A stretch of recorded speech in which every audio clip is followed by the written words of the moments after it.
September is the month when we honor the feast of St. Vincent de Paul, who is the great patron of the poor.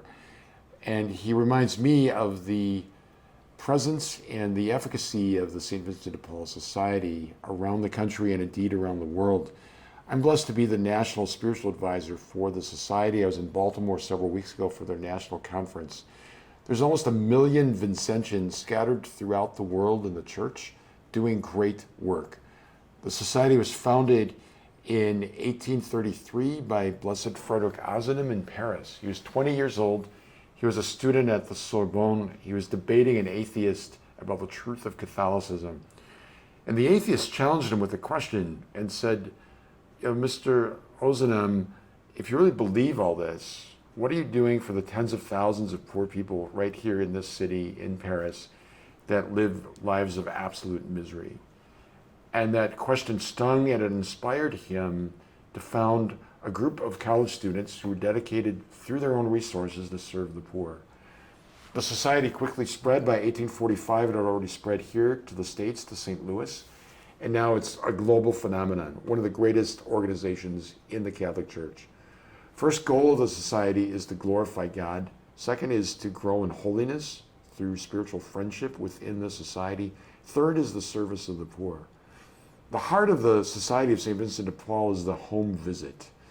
So the focus isn't on efficiency, it isn't on numbers, it's on befriending people and building relationships of trust and of compassion with them. So Vincentians go to the homes of the poor and the needy and the suffering, befriend them, listen to them, talk to them, pray with them.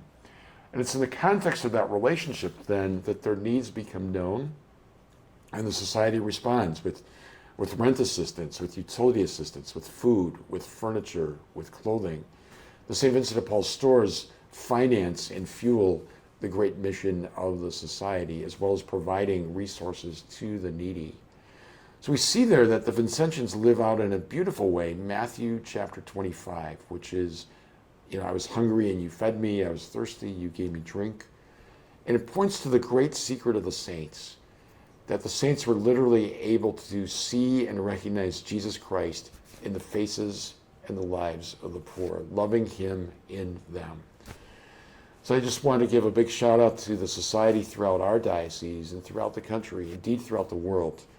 A beautiful, empowered through the Holy Spirit group of people doing the corporal and spiritual works of mercy in tandem with the broader church, rooted in the parish, and really focused on building in a very human and spiritual way friendships of trust, compassion, and communication with the poor and the suffering in our midst.